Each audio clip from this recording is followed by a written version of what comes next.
తాకట్లో ఉన్న మీ బంగారాన్ని విడిపించి ఆ రోజు ఆన్లైన్ రేటుకి కొంటాం. Sharma gold company. అమ్మ నమస్తే. నమస్తే అమ్మా జయలక్ష్మి. అమ్మ కొన్ని పనులు తక్షణమే చేయాలి, అవునమ్మా. ఇంకా అసలు ఎటువంటి లేటు లేదు, ఏదున్నా వదిలేసి ఈ పని చేయాలి అని ఎలాంటి పనులకు చెప్పారు? దీనికి సంబంధించి శాస్త్రం ఏమన్నా ఉందా మనకి? అమ్మ మనకు ఆభాణకమే అనుకుంటానంటే లోకంలో వ్యాప్తిలో ఉన్నది అనుకుంటాను. ఏం చెప్తారంటే శతం విహాయ భోక్తవ్యం, 100 పనులు వదిలేసైనా సమయానికి భోంచేయమన్నారు. ఎందుకంటే శరీరమాద్యం ఖలు ధర్మ సాధనం. శరీరం ధర్మాన్ని సాధించాలంటే శరీరం ఉండాలి కదా. అవును. నేను మాట్లాడాలి అంటే నా గొంతు బాగుండాలి ఉండాలి కదా. నువ్వు కూడా గొంతు బాగుంటేనా ఆరోగ్యం బాగుంటేనా నన్ను ప్రశ్న అడగగలవు. అంతే కదమ్మా.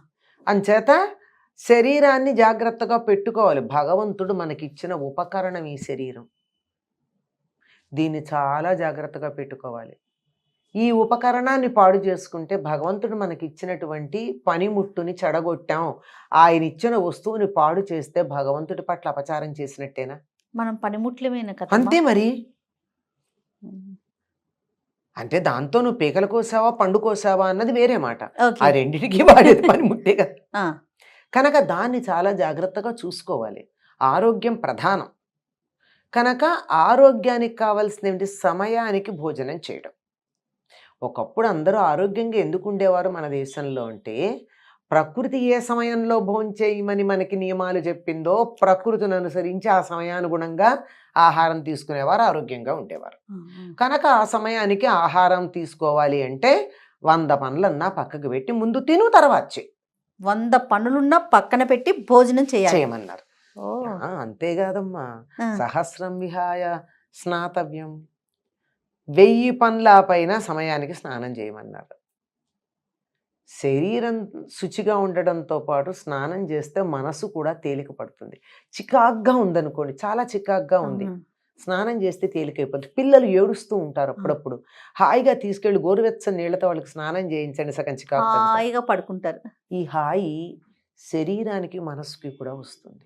ఎందుకు వస్తుందంటే గోరువెచ్చని నీళ్లతో స్నానం చేసేటప్పటికి లోపల ఉండేటటువంటి టాక్సిన్స్ అన్నీ, ఆ లోపల రక్తనాళాలు ఉంటాయి కదా, ఆ రక్తనాళాలు కొద్దిగా వ్యాకోచించి ఇప్పటిదాకా చికాకు వల్ల కోపం వల్ల ముడుచుకుపోతాయట.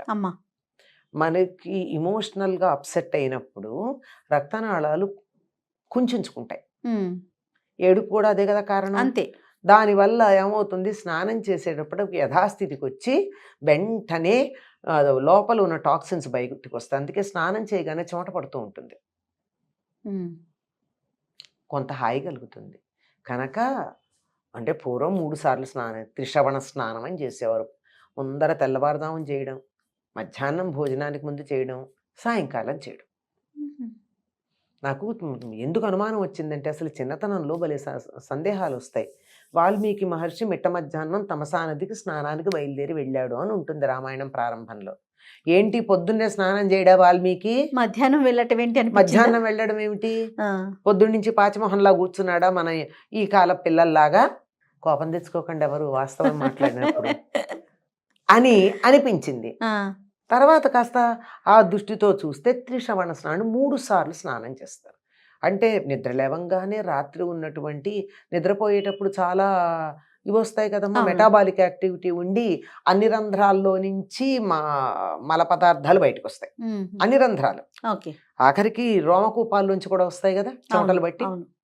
అందువల్ల ఆ స్నానం చేసి దాన్ని వదిలించుకుని తాజాగా ఉంటాం.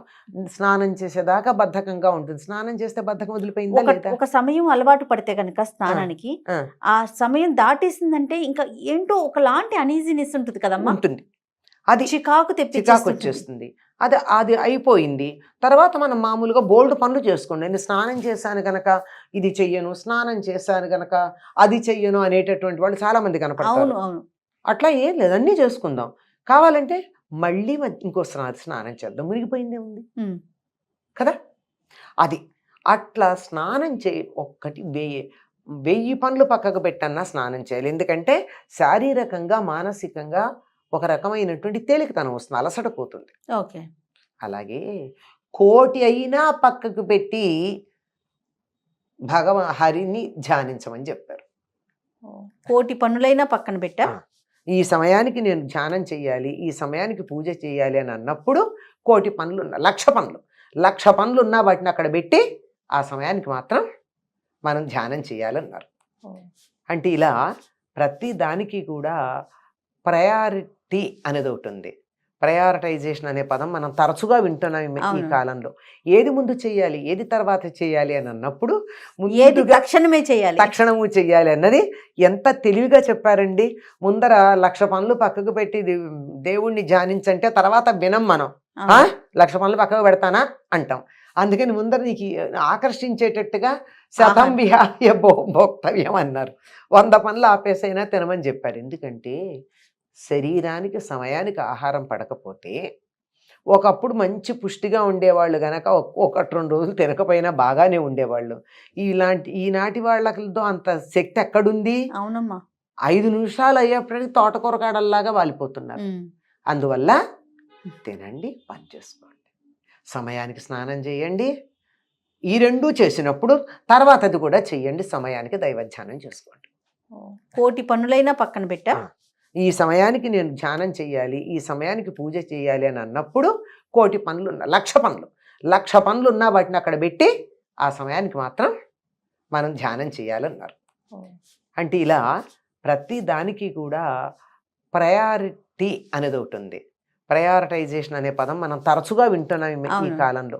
ఏది ముందు చేయాలి, ఏది తర్వాత చేయాలి అని అన్నప్పుడు ఏది ముందుగా తక్షణమే చేయాలి. తక్షణము చెయ్యాలి అన్నది ఎంత తెలివిగా చెప్పారండి. ముందర 1,00,000 పనులు పక్కకు పెట్టి దేవుణ్ణి ధ్యానించంటే తర్వాత వినం మనం. అవును. 1,00,000 పనులు పక్కకు పెడతానా అంటాం.